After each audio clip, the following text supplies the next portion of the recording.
Welcome to the video edition of The Fourth Curtain, featuring this week's interview. Catch the extended audio version with Alex and Aaron's commentary wherever you get your podcasts. On with the show.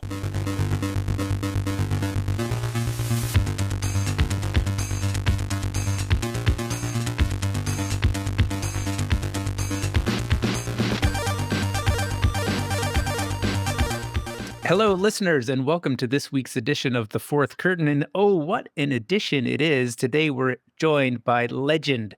I'm going to embarrass you, Lewis Castle. Check out this impressive resume here. And I did put a little extra effort in here, Lewis, because I have a list of top 5 games of all time. And it's a side mission of mine to get the folks who have brought these games to life onto this program, and Command & Conquer is on that list. I knew you were going to say that. So, I'm just so thrilled that you're here, co-founder of Westwood Studios.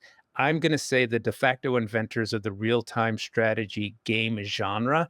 Like I said, top 5 game for me was Command & Conquer. I think you have a Lifetime Achievement Award. I saw this on your two Lifetime Achievement Awards, a BAFTA, and the BAFTA is for working with Steven Spielberg on Boom Blox. How cool is that? In addition to Westwood, was also CEO over at Garage Games. And I don't know if you know this, but when I was at Wide Load, we made this little game called Cyclomite. It's actually probably my favorite game. One of my favorites, certainly, that I've ever worked on. And we published that with you guys on the Instant Action platform. I'd love to kind of hear. Our goal at Garage Games was to do something a little different. I can get into later if you'd like, but it was to transition the company into kind of a multi-pronged entertainment developer. But the guys did a great job creating that company, and I was super excited to lead it when I was. I remember coming out to, I think, were you guys in Eugene? Eugene, and then we opened offices in IAC bought them. We opened offices in Portland, and then I tried doing that for a little while, and it just was obvious that I needed to be on the ground a little bit more often. And so, and for recruiting, I had a bunch of folks that I could get into Vegas. So we ended up moving the company to Vegas. I offered everybody in Eugene, if they were willing to relocate, if we could work remotely, to keep their jobs. We're still in the intro, but I got to ask real quick: what percentage of folks who lived in Portland said, yes, I will come and live in Las Vegas? Mostly Eugene at the time. And before you answer. About half. Okay. Something like that. I don't remember the exact number, but half. I wanted Aaron to do the over-under. You said half, huh? Yeah. The over-under. Well, I have a question on the intro. Do you have a Nightmare on Elm Street on there?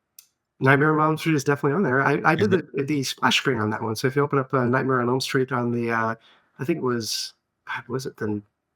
No, it was probably PC. It was a PC game. Okay. Nintendo 8-bit. I don't know, but definitely PC for sure, because I remember having to do the graphics to make the Freddy Krueger.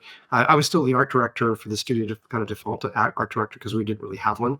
So, and I also contributed, still doing artwork back then. So I did artwork and technical direction all the way into the kind of late 90s.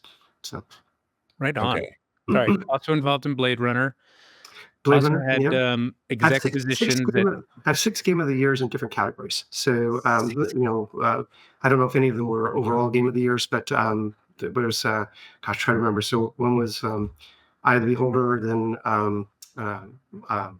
let's see, I think you might have got one, but I don't count that one, but definitely Command & Conquer, The Lion King, Blade Runner, I'm trying to remember the other ones now, but anyways, it's 6 when I added them up. So. Boom Blox, probably. Which one? Boom Blox, maybe? Boom Blox was another one because it got the BAFTA. Yeah, that was a Family Game of the Year. And I think it might have been Dune. I don't think it was Dune. I'm trying to remember now the other one. But tallied them up one time because I had to build my little bio. And my business partner says I'm famously too humble. So try to get this. We'll fix that. Fix that right here. Okay. We didn't even get to sort of like the I don't know which act you would put Zynga and Amazon, but you've been an exec at both of those companies as well. Yeah, I was vice president of studios for Zynga. I was the head of studios for Amazon for 4 years. Okay, so just an I've been a incredible chief product officer journey and and range of experiences yeah, I've there. been audit chair for a public company. I've got some very strange little bits to throw into the resume. Audit company? I was an audit chair for a casino, a worldwide casino. Casino. Now, is that as high pressure as it sounds? It's a strange industry because it moves at a glacial pace. I mean, it really is incredible.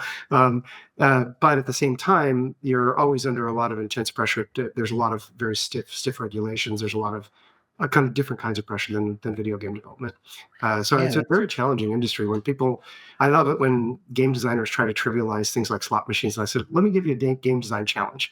You're going to make a game that has one button, and you're going to keep people entertained for hours, and so much so that they're willing to pay you money to try it. And it's not easy. That is not easy. Yeah. No, I read, somebody introduced me to a book. Oh my gosh, I'm going to have to look up the title of the book, but it was a book that they would study over at Machine Zone. And Machine Zone actually is a term that comes from the slot machine industry, which describes the addictive. I think it's called Addictive by Design. Maybe that's the name of the book. Yeah, it is Addiction by Design, Machine Zone. Yeah, we don't say addiction. Gambling. Casino gaming industry. It is gambling. The book is fascinating. Gambling is a compulsion disorder, not an addiction. It's an important distinction. The book was written by a psychologist, basically, and it was almost like a PhD thesis on how effective game design could be and sort of influencing behavior. And when you put it that way, hey, design a game that's got one button that's going to keep people planted in a chair for hours and incentivize them to just spend money constantly. Yes. That is, and they lose over time. So even the ones you could argue, well, I have a chance of winning, but nobody's that dense to realize after playing the same game. And many people will play the same game many times a week for years, and there's no way they know they don't lose. They know that, but it's the dopamine responses, and it's about carefully pacing out the rewards.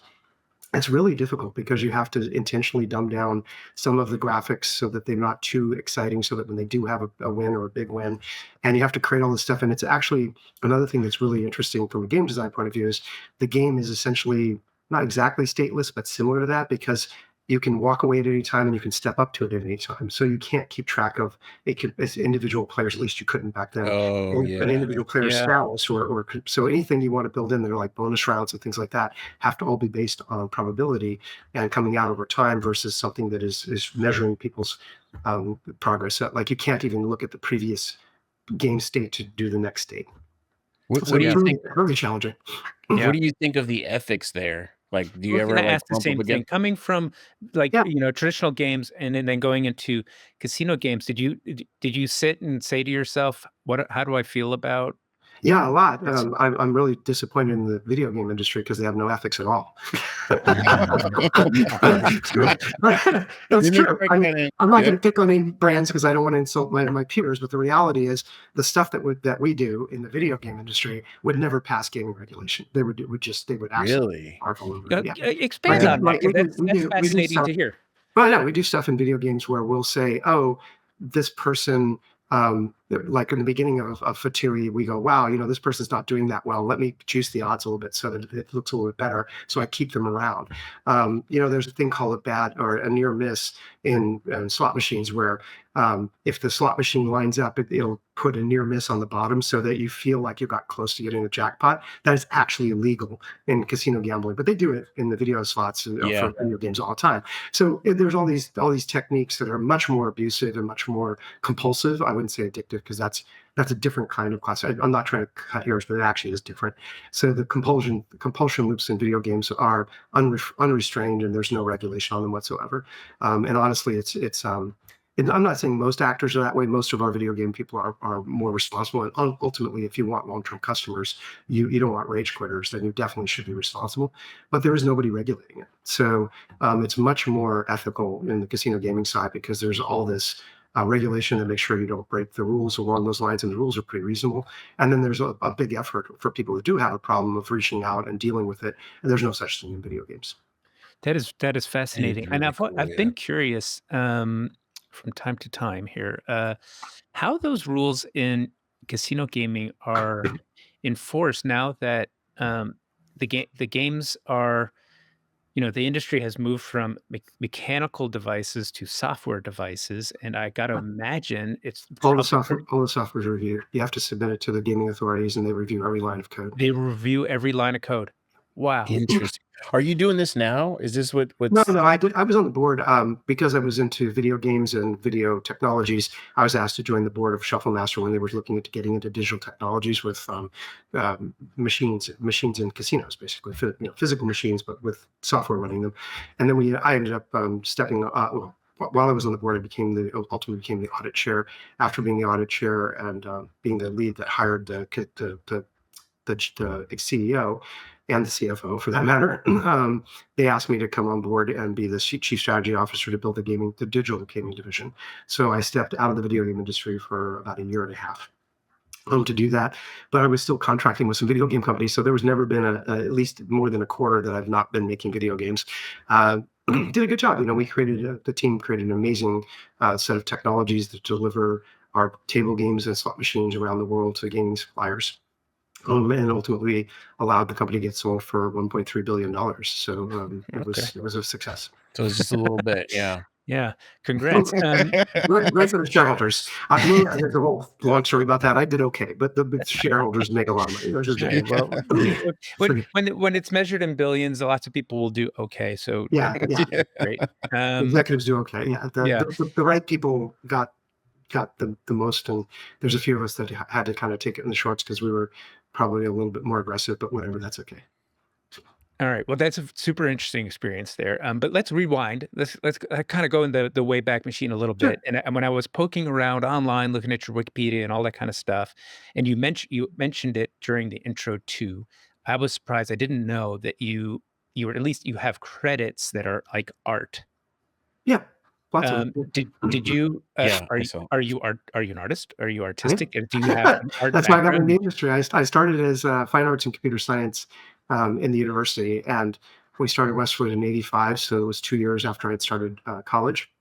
And actually, how I got into video games in '82, '83, before I even graduated high school, I was into architecture, and I was looking to get an architectural degree. I got a personal computer because I felt like they were going to be really important in architecture. And I started doing artwork on computers. And I found it really fascinating because if you're a fine artist, one of the most difficult things to do is to come up with a new idea because there's just so many people who have done art over the hundreds and hundreds of years. And so every time you think you have a new idea, you find out somebody who died already did that, and it was really fun with video games because there weren't any artists who used computers because that just wasn't done yet. And even then you'd find somebody who did something, damn it, but that's how I started. And a couple of my friends were like, we've started a video game company, and I was, I started getting into programming. One of my somebody I ended up hiring later had said to another friend, they said, that Lou, he's really ambitious about programming, but he's really just an artist, so he's probably not going to get around to it. So I ended up being the assembly language programmer in the beginning of the early Westwood days, and I wrote our operating systems. I wrote our video compression tools. I wrote our speech recognition, speech synthesis tools. I got into both the art and the computer science stuff pretty deep. Many of the early Westwood games had my art exclusively, or at least in part, in the games. Once Rick Park joined our company, we certainly leaned on Rick as much as possible to set the goal. But even games like Dragon Strike, where Rick did the vast majority of the art, I still have a couple art pieces that are in there too. That's awesome. You're like triple threat. You're like, you've got the art talent and the code, and you got a head for business too. Yeah, design, art, business, finance, programming. Yeah. Now the only thing I really don't do is audio.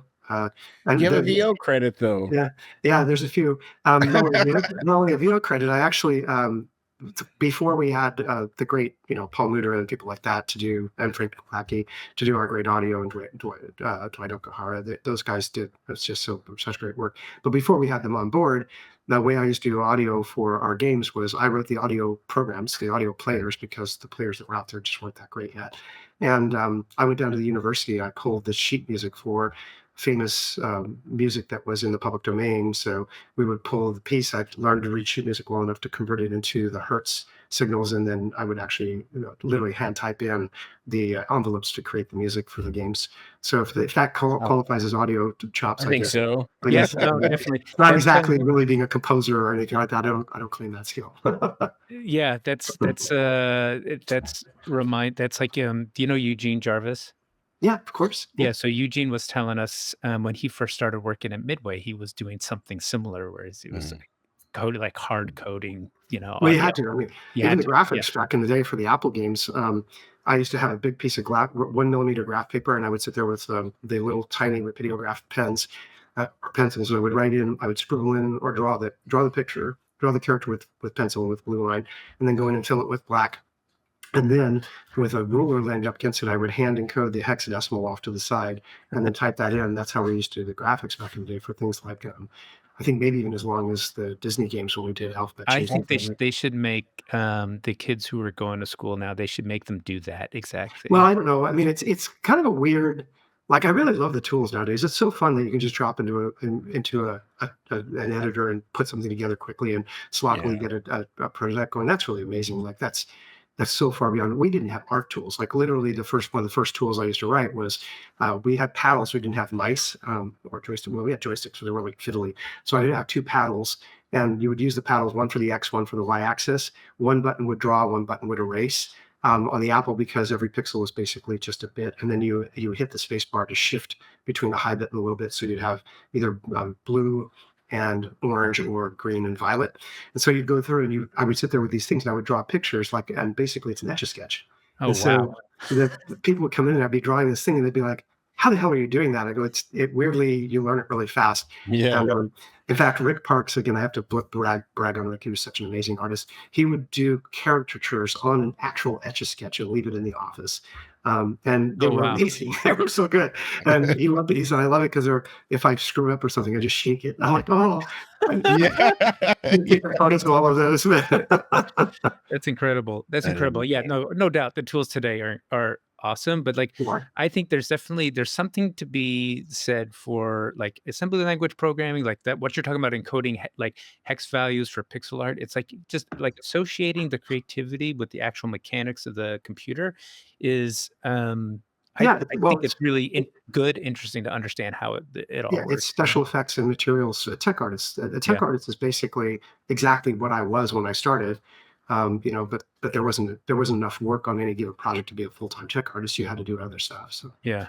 So you said, I didn't catch whether you said you basically started making games 2 years after you started college or ended college. I started making my first game attempt. Well, actually, my first published game, if you want to call it that, was when I used to send in.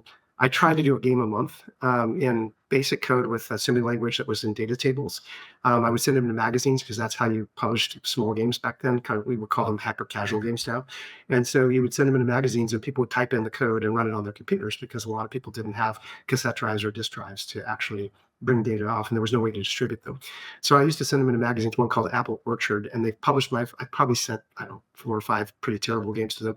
But finally, they published one in 1982. I think it was March of 82 was the first game I ever got published. I got like $100 for it or something like that. So technically that was being paid to make a game. So I call that my first commercial game. There you go. I kept trying to do that for the next few years, but I was constantly distracted because I was doing some artwork for a company in town called Unicorn Software.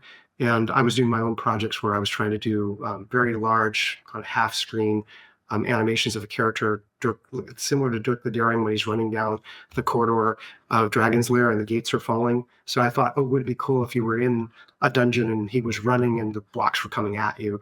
And now, again, this is 1982 3 on an Apple II. Like there was nothing like this. Right. So that's the stuff I was doing, and it was all double buffered with deferred rendering, and so that's all sorts of shit that nowadays would be old hat, but back then, not that it hadn't been invented, but it would have been invented by PhDs and never practically applied. Sorry. And where were you in Las Vegas? Yeah, I was born and raised in Las Vegas. I've always had this as my primary residence, although I've had apartments in various places where I've worked for companies where I pretty much lived there and visited Vegas, and my wife would live in Vegas and visit me wherever I was. So, San Francisco, London, Seattle, LA once, San Francisco actually twice. So even New York. So I've been in other places as well.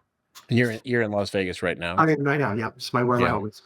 Yeah, I like Las Vegas. Like if you go out from the Strip, there's a lot of nice little pop-up neighborhoods. And when I was growing up in Vegas, people don't realize this, but in Vegas, it was a cowboy town.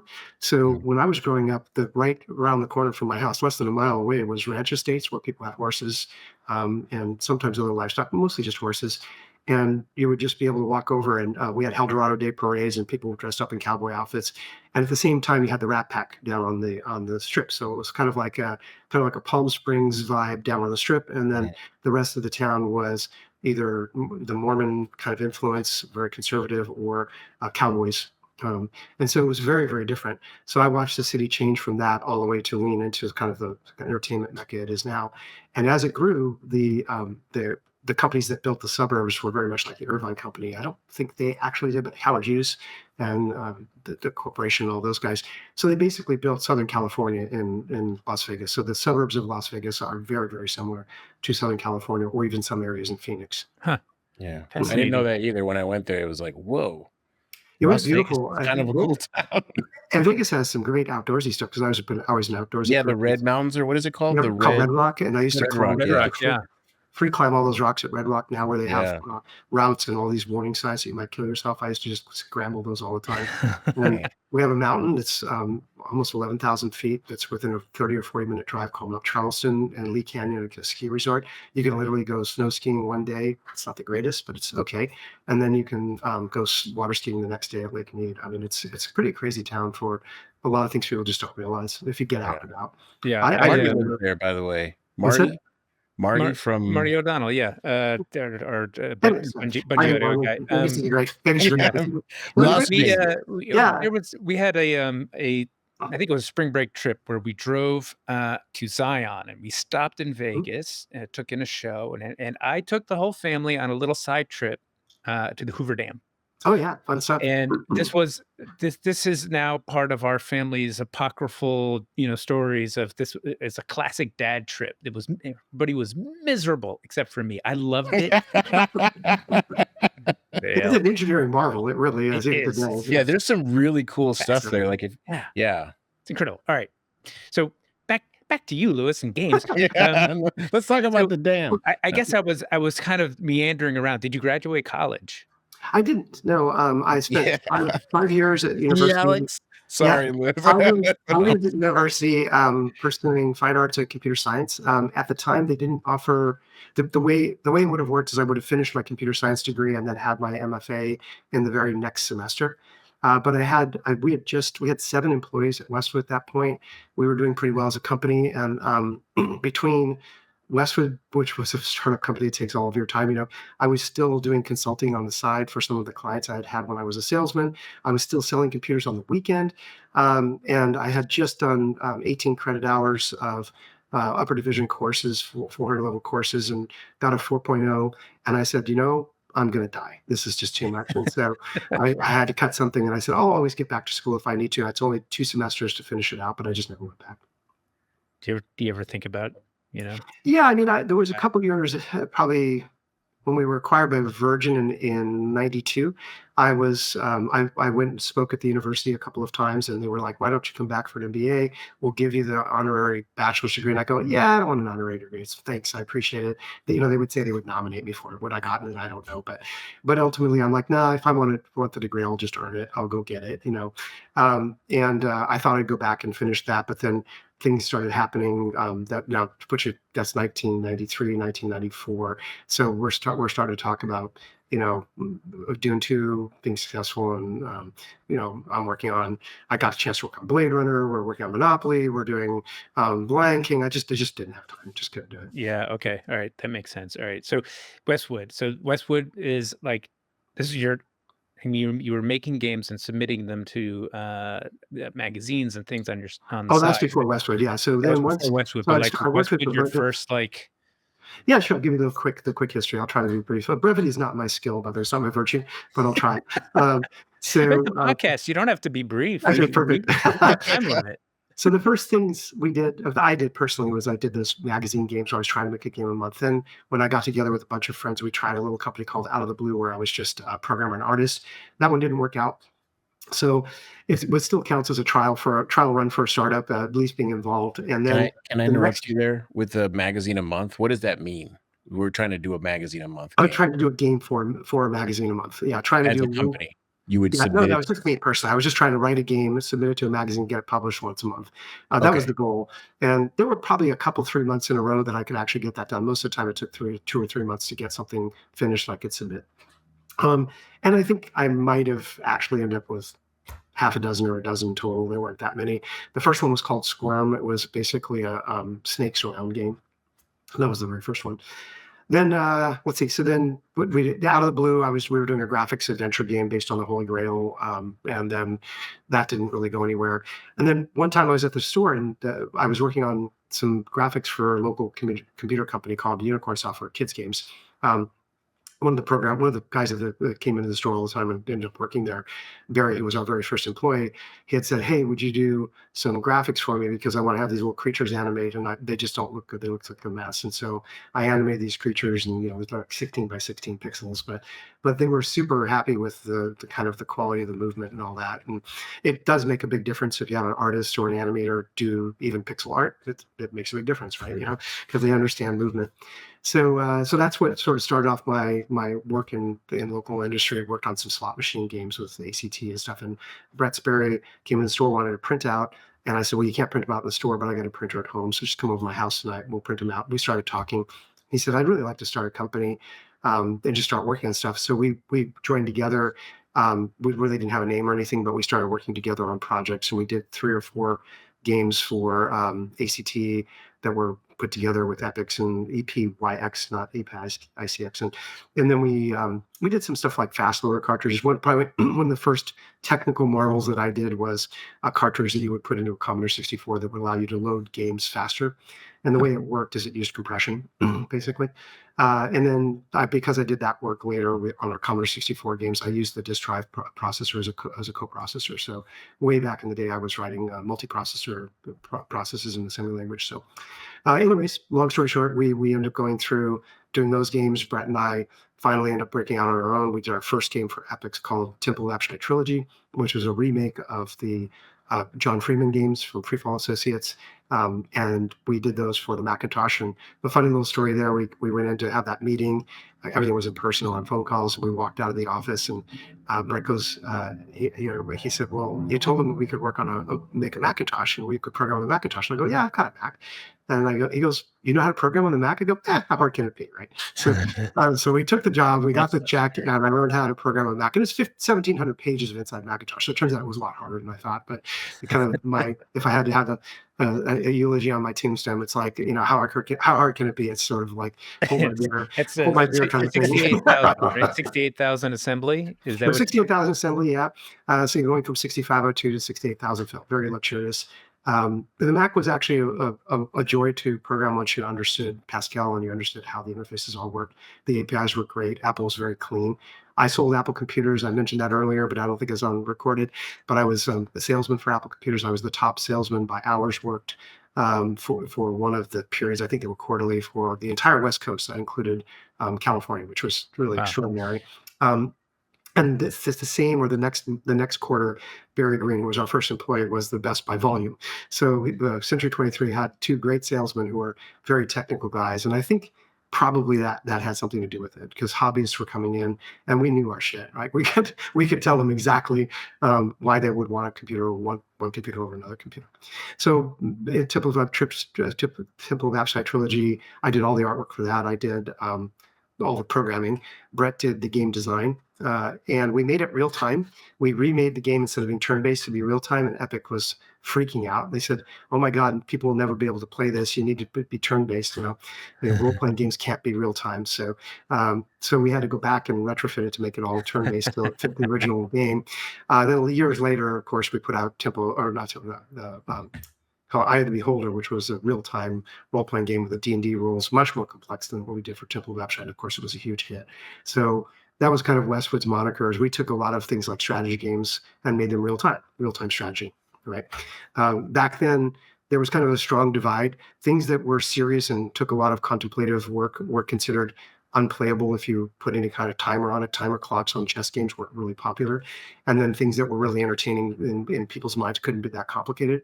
And we were like, yeah, let's just fry those brain cells. Let's just go make it. Let's go make people think really, really hard and fast, And so that was kind of what Westwood did across the board. Even in our adventure games, we put a lot of kind of action-based pieces.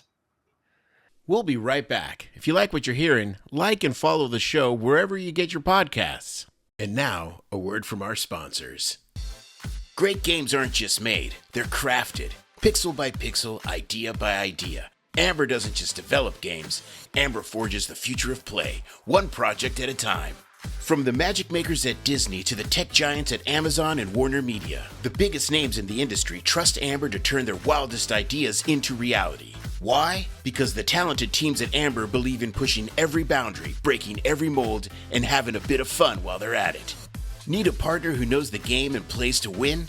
Amber has the talent, the passion, and a global network that's ready to roll.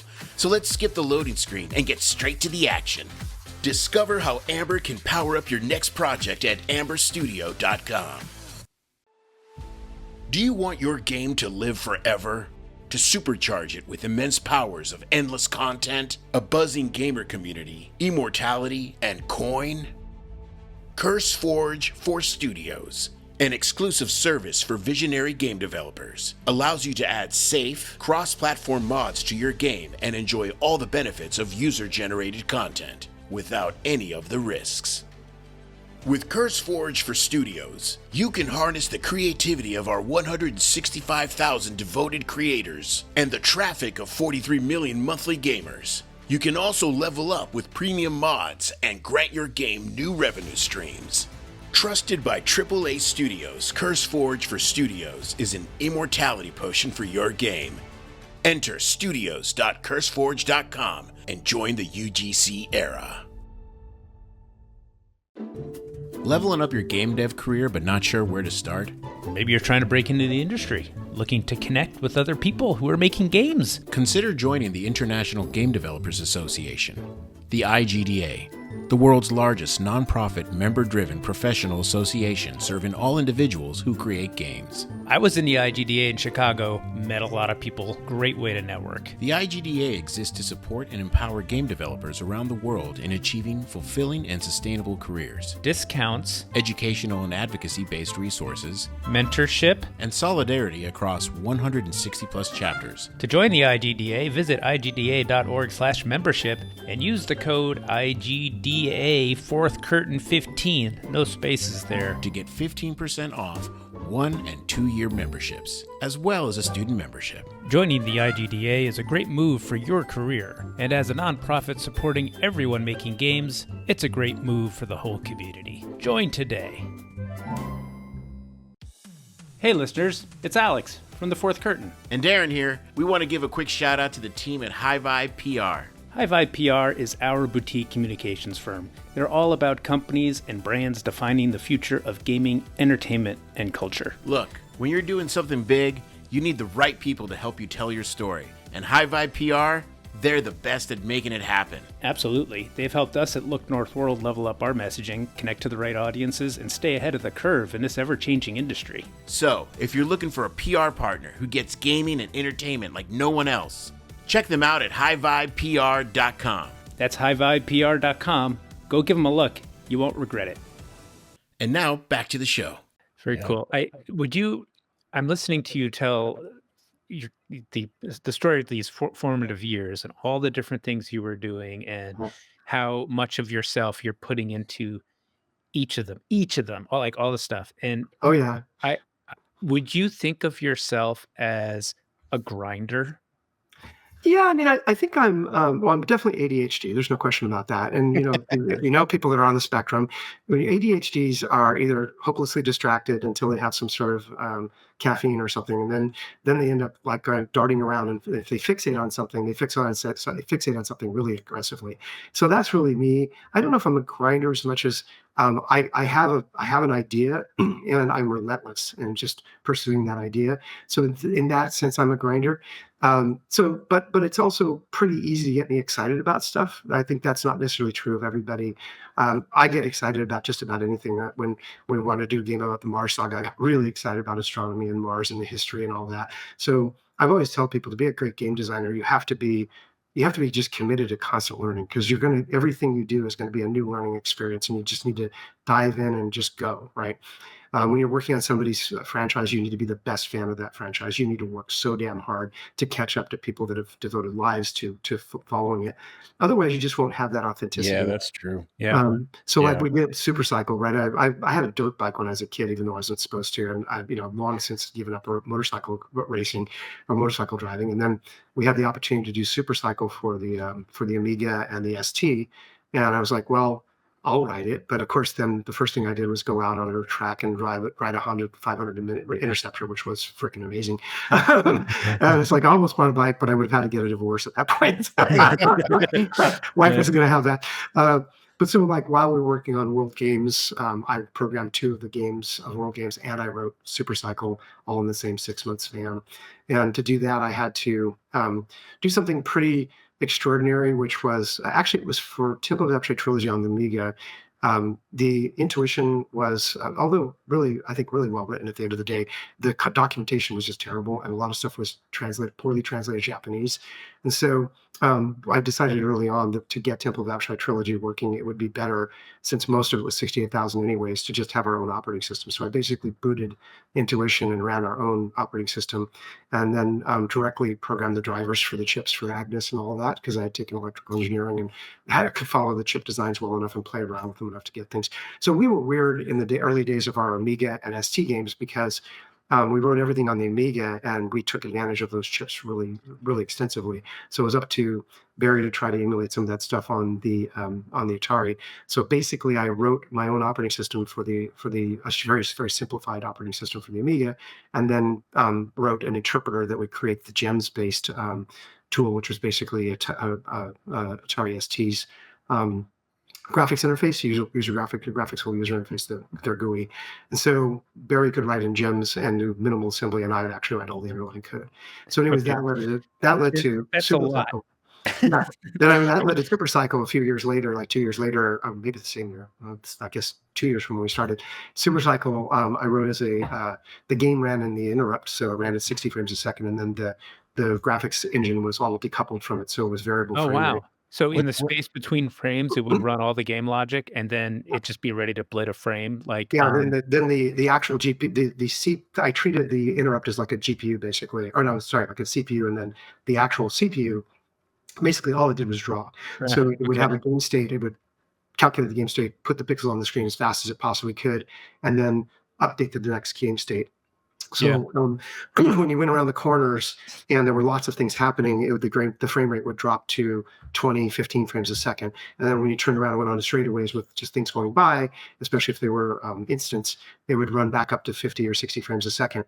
And so because there's something I learned early in my career, which because psychologically, when lots of things are happening, your brain is not processing them as well. You tend to want to look at things where you're under control to see frame rate. So people raved about the frame rate, not realizing that the frame rate was incredibly variable. What game is distracted this? This is called Super Cycle. Super Cycle. It's not on the wiki. It was on the Amiga and the ST were the ones that I did. I found it. Okay. What year was this? I want to say 86. All right, we're still in the 80s. We're still in the 80s. I was like in the 2000s. What I'm picking up, Louis, is that you there's no half measures for you. You're like all in all the way. What are you doing now? I'm like, what is he doing now? So I'm doing right now is really interesting. I think I'm not pitching, by the way. I don't like to pitch from the cast, but I'm working on allowing players to use generative AI to change game experiences. So the game that I'm working on is a strategy game, not surprising with the history of Command and Conquer and War Commander and that, but it's a very accessible, very deep strategy game. So people would probably call it like a light or mid-core, but the underlying systems are incredibly dense. They're just as dense as any strategy game I've ever made. But I like the fact that games like Pokemon Go, which Great Dan and I did, where you can play this game very casually and not realize that underneath the hood there's a breeding system and all sorts of really great systems. And so I really like that. In fact, War Commander implemented a lot of that. So I'm working on a game that's a strategy game like that. And the idea that I had around generative AI, I know there's a lot of kind of people drawing battle lines around it, which I think is silly. It's just a technology like anything else. It can be used for good or bad. But what I like about Gen AI is the fact that we can empower players to be more creative and create a lot of their cosmetics and let them express their creativity that way.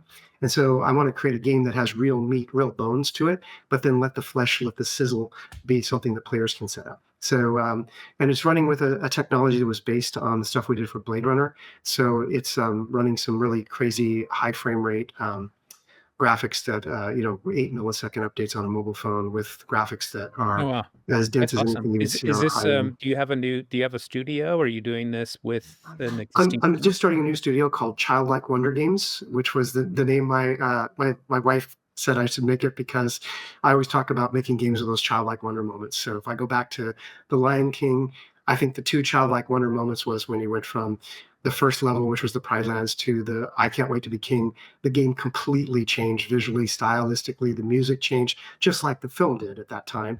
And then you think, okay, I've done. That was it. That was the surprise, because now you go back to a couple levels that feel kind of not repetitive, but reflective of the first one. And then all of a sudden you get to the wildebeest run, and now you're running in 3D with Simba running at the camera like he's like a chase cam, basically. Not a chase cam, but where the camera's in front of you looking at the thing, and the wildebeest are coming from behind you, and like that had never been done before. And then that was the idea. Then halfway through the game, you think, okay, I've seen it all, and suddenly now you're the adult lion, and it's an actual battle. And so, not just Lion King, but I could describe this on every game I've ever done. Blade Runner. You're watching the CG intro and you're going, okay, this is cool. It looks really good. It's full screen, audio, video, CG. Like, that's crazy. Nobody's doing that. And all of a sudden, the cursor comes up and the character's standing there, and you're like, you have this moment of just sort of freaking out, going, wait, what? And you click on the screen, the character starts walking around. You go, oh my God, this looks like a cutscene and it's a game. So those childlike wonder moments, that's what I'm excited about. I want to create those moments for people. And I think Love that. The joy you get when you create something with generative AI and the feeling of creativity is awesome. It's just, it has almost no utility. so I want to give utility to those things you create. That's cool. All right. Well, so like, something crazy again. Yeah, I love that. And your high level game pitch sounds super cool. Can't wait to see it. But if we go back to, like, I don't know, I kind of is really curious about the years around like Doom 2 and Command and Conquer, Yeah, just so like where the industry was, where you were, like what it was like when this new genre. I mean, I don't know what the last new genre really to kind of hit games is. Maybe we could say Battle Royale was the last big genre to probably call that a game mode of a first person shooter. Yeah. I think genres. I mean, there's some like MOBAs. I think you could call that a genre. It was derivative of RTS for sure, because it was built on built as. But what was it like back in those when was Doom? Okay, so I think people misunderstand this. So Hillsfire was probably a new genre. It just never became a thing. Blade Runner was a simulated adventure game with agents like that. I wish I had AI back then. It would have been awesome, right? But these are Westwood back then. Even role-playing games, in some extent, real-time role-playing games just weren't done before. So time and time again, Westwood was creating something that might become an entire genre, and sometimes it did, sometimes it didn't. But we definitely created, the game Monopoly, taking simple board games and adding 3D graphics to them, and basically you could write your own AI in Monopoly in any file. These kind of ideas, they weren't done with the idea of creating a new genre. So there wasn't enough established art. So everything could be new, right? Everything was new. It didn't matter. You could go to any company, any guy that's been around as long as I have, or some of the great leaders, and just say anybody that's been around that long, they probably worked on a game that was considered groundbreaking in its time, because they all were. That's And that's right. what you're asking about. It That was period of harder time to is- be derivative because there wasn't a lot of existing prior art Yeah. to derive from. Even if you Blue try to get ocean. through, the technology was moving so fast and platforms are changing so quickly that even if you were derivative, I mean, I, the Beholder, was very derivative of a game called Dungeon Master, but it was on different platforms, and so we were able to do more with it, and it used the D&D license, so it had a much more difficult and probably much more rewarding, in my opinion, game balance to it, which is why I think, making games as accessible is not a mistake. It's the right thing to do, and having deep game systems and compulsion systems is also the right thing to do. They don't have to be mutually exclusive. Yeah. All right. Well, maybe I only I usually write down a few questions of things that I'm particularly interested in, and I wrote Right. down one question in particular for you, which is about that kind of era in time, which is basically the following. We've had like folks on the show before from like from Blizzard, like we've had Rod Ferguson on, we've had Chris Taylor, Total Annihilation. They all talk about games that you've made and have been involved in as inspiration and just like change their way of thinking, like light bulb aha moments. And my question is mostly like, do you ever talk to them? Like, did you guys No, I think it's mentioned. like, I've talked to them. like you guys, Blizzard, Chris Taylor, whatever. Do you guys Well, ever Chris Taylor end and up I, like a show together and just like it's been a few have years since I talked drinks to and Chris, but I used to catch up with Chris all the time. He was in Seattle, and I caught up with him personally things, and he was working on some really cool tech. Wasn't visually exciting, but it was really cool tech around synchronizing gameplay across networks, and so we do talk there at the Game Developers Conference. I catch up with folks that have been around. I think the qualification is 20 years, but most of us have been around for 30. And we talk about games all the time.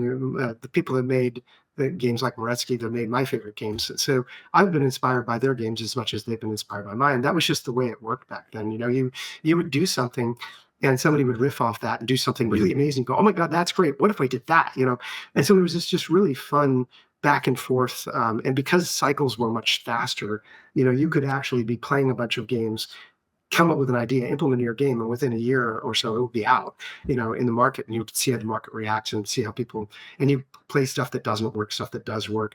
And when you start getting bigger and games start becoming, not just dozens of people, but hundreds of people and years of effort, is kind of when it became more difficult to be reactive to other things because you just took too long, right? Yeah. So I think that the golden age of mobile games when they first came out also had that the same thing as frenetic creativity, and the same thing with the indie revolution when all the engines became capable of making, not anybody, but a lot of people capable of making games.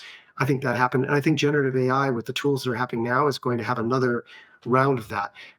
The plus side is that we're going to get rampant innovation and get ideas that people just didn't think of before because the tech wasn't available. And sometimes people just didn't think of it, right? Sometimes it's like, wow, we could have done that 20 years ago. We just didn't think of it. But I think the downside of that is also when you have those bursts, you also have just a lot of cruft, a lot of stuff out there that's just not very good. And unfortunately, that makes discovery even harder, and it makes the economics even harder. And so I think it puts more pressure on all game makers to be unique and to be doing something different. I just don't think, no matter how well executed, another extraction shooter is going to be successful.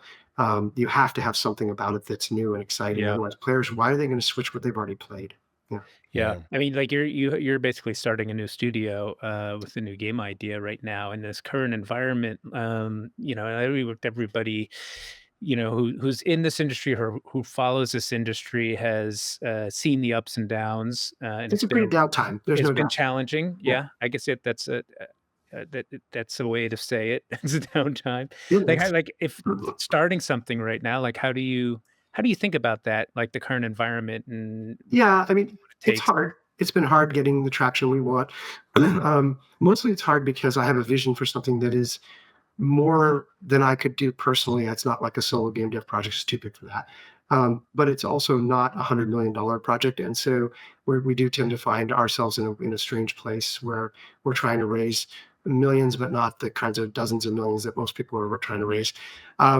And so that's hard to do, but it doesn't matter to me if it's the right time in the industry. It's the right time for me personally. I've been working on a bunch of stuff for the last few years that were about going into things that were maybe not hopeless, but challenging situations, or things that became challenging due to no cause of mine. And after a while, I call it trying to fix broken toys is less fun than trying to build toys, even though you break a lot of them. And so it's more fun to be creative. And so with generative AI, I just didn't want to pass this moment in time at a big company that was going to use it in a way that I might not agree with. I just wouldn't do that. I don't need to do that. And I wouldn't want to do it at a small startup company that somebody else is driving, because I have lots of opinions and they don't necessarily line up with a lot of people. I don't fall firmly we already know you don't do anything halfway. You Yeah, I go don't all the way tend up to to a agree limb. with people a lot. So I mean, I find a lot of passion. I try to convince people. I tend to convince people that I have a good idea, but I don't tend to agree with other people's ideas as much as I suppose I probably should at this point. I kind of haven't learned that, and so I just see things a little bit differently. And in my experience, the kind of crazy ideas were the ones that I look back on very fondly. Writing a dragon flight simulator in 1989 was not a good idea. The machines were just not capable of it, especially one that fractally generated the world in real time. Right? That's crazy. But I did it, Sounds and I was awesome. super proud of the game. But just it wasn't the game experience. I probably needed 5 years to put that game out and have a game experience that customers would have really rallied around. So it was kind of a little too dorky. So Cool. I was curious about another thing. And I I can go apologize. along. By the way, I know we're at time, but I just want to let you know. We'll get you on your way in probably like five or Yeah, 10. I have as much time as you guys want. Don't Okay. worry about it. So. Cool. The I think eventually Westwood became part of EA, but was That's that right. through Virgin? Did Virgin acquire Westwood and That's then right. Yeah, EA acquire Virgin's like business? that's correct. Yeah. So in 1992, uh, yeah, must have been early 1992. Richard Branson called me personally, and I picked up the I was phone. gonna ask if you Yeah, had any yeah. And interaction. I picked up this phone and hello, I have Richard Branson on the phone for you. I'm like, okay, right? And I go, hello, Brett. This is Richard. And I go, not Brett. This is Lewis. He goes, oh, Lewis. He goes, my name is Richard. I'd like to buy your company. And I'm like, I didn't know we were for sale because I was kind of a smart ass back then. And he goes, oh, my boy, in my experience, everything's for sale. My colleague Martin will get in touch with you. And I just wanted to say we'd love to have you as part of the Virgin family. And that was the conversation. I mean, almost word for word. I'm sure it paraphrasing well. It's crazy. So I go over to Brett's office. I'm like, Brett, the weirdest thing just happened. Some guy called and said he wanted to buy our company. And back then, he didn't have the internet. Like, this was. So you couldn't go we're like, Google. okay, well, we'll go on LexisNexis and we search a bunch of stuff and we go, oh, crap, this guy probably is like a billionaire. He's like got a lot of money. So we then realized, oh wait, Virgin. Okay, that makes sense because we were working for Virgin Mastertronic. So and Martin did confess to this at one point. He had actually called Robert Devereaux and asked if Richard could give us a call to impress us. So, of course, being a British guy, everybody's enamored with Branson. And I'm a big fan now. But I had no idea who he was, right? But he was right. It turned out that we were for sale because we had just finished a couple of games, Eye of the Beholder 2. And for Eye of the Beholder and Eye of the Beholder 2, Brett and I had to throw in retained earnings from the company to finish those games to the quality level we wanted. And honestly, we still didn't get to put as much in as we wanted to because the publishers just wouldn't pay for it. And so if you think about the economics of that without getting too in the weeds, if you're only earning at that time 18 to 20%, you're basically you're using your revenue to fund development as a 5x negative multiplier, right? That's right. And so it's really expensive. So we were like, look, our houses are already, we're paying the way we fund the company, and we've got mortgages on our houses. We can't afford a miss. Let's just sell to somebody. And actually, it was Sierra Online that offered $6 million, which was Brett and I were making like $40,000 a year. I mean, we were not poor, but to have $3 million a piece roughly, and then we'd give a bunch to the staff, I'm sure, but something like that would have just been completely mind-numbingly game-changing. Instead, we did something totally different. We sold to Branson for like 1.5, and then had to defend a frivolous lawsuit, which used up almost all the money. So effectively, almost gave the company to Branson, but we had a earn-out formula. So the next few years turned out to be very profitable for us and for everybody at Westwood. It was acquired partially by Hasbro, which triggered a renegotiation for us. Then it was bought by Viacom, so we got to renegotiate again. And each one of these things, we became closer to being a full publisher, and we had a lot more control over the company. And we kept taking the ride, basically doubling down in terms of Vegas terms, until finally in 1998, we were sold by Viacom out from underneath Virgin to EA.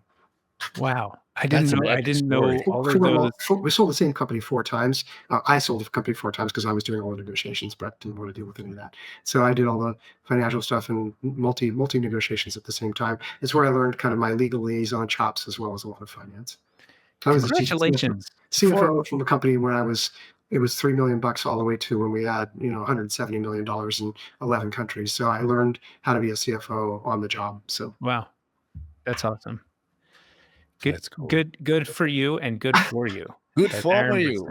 would It's really fun. There's always my next game is my greatest game is going to be the next game I make, and the next job is going to be the most exciting, the most challenging. That's always my attitude. So Awesome. good attitude. Completely sort of unrelated side note, but you just totally reminded me of this. And I hope my general counsel's not listening to this podcast, but we our studio now, we do a lot of projects. And so there's a lot of sort of, contractual contracts and a legal thing. And I've been feeding agreements into ChatGPT, and ChatGPT is an outstanding legal analyst. So ChatGPT, all the large language models, they're pretty good at distilling things down to the salient points, and they're really great as co-pilots. Like I think that Yeah. the idea of using generative AI or large language model AIs to help accelerate things is great. In fact, actually, our CTO was commenting it makes him about 5 times more efficient, because when he has a challenge or problem, it's like talking to an expert in that challenge or problem.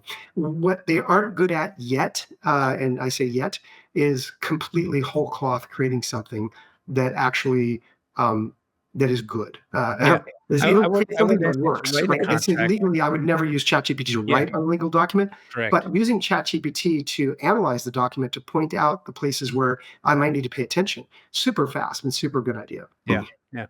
Just thought it's for Yeah, I would never trust ChatGPT to review a document and sign it. That Yeah. I would always do myself. I would always read it myself. And if I didn't understand it, I would seek legal counsel, not use an AI bot. That's a little too risky, depending on your exposure, of course. Alex has an auto pen. Just throw caution My to the opinion. wind. We're all Caution going to be to the wind. working for the AI eventually, so Yeah. it's all good. It's better than boilerplates. I think boilerplates are even worse. I don't know if my legal friends would agree with me, but the problem with trying to take boilerplates or standard forms off the internet is that they're usually not customized accurately for territories or your particular use case. And so you can actually get yourself into more trouble than you thought by thinking you're doing the right thing because it sounds legalese, but actually you're painting yourself into some Yeah. corner. That happens more often than not. So Yeah. Yeah. Well, Lewis, thank you so much for spending my pleasure. spending a good chunk of your day with us. It's such a I said it at the beginning. I'll say it again now. Such a thrill to get to spend some time with you. Yeah, And likewise. I hope we can hang it's out fun. sometime. I'd love to do that next 20 years because I think we only covered about 15 or so.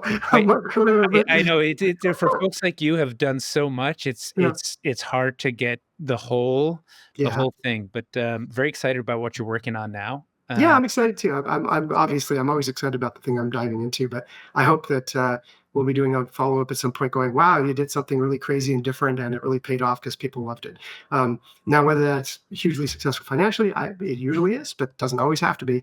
I'm very happy with highly rated games that don't sell a lot of copies. It's just much better if they do. Yeah. That's right. Well, right on. Thanks again. We'll good luck, and we'll see you around. Thank you so much. I really appreciate it. Thank you for listening to the Fourth Curtain Podcast. Visit us at thefourthcurtain.com to find our monthly newsletter and support the show via Patreon. The Fourth Curtain Podcast is a production of Fourth Curtain Media. Lovingly edited by Brian Hensley of Noise Floor Sound Solutions. Production support by May Lee with community management by Doug Zartman and art production by Paul Russell. Thanks again for listening.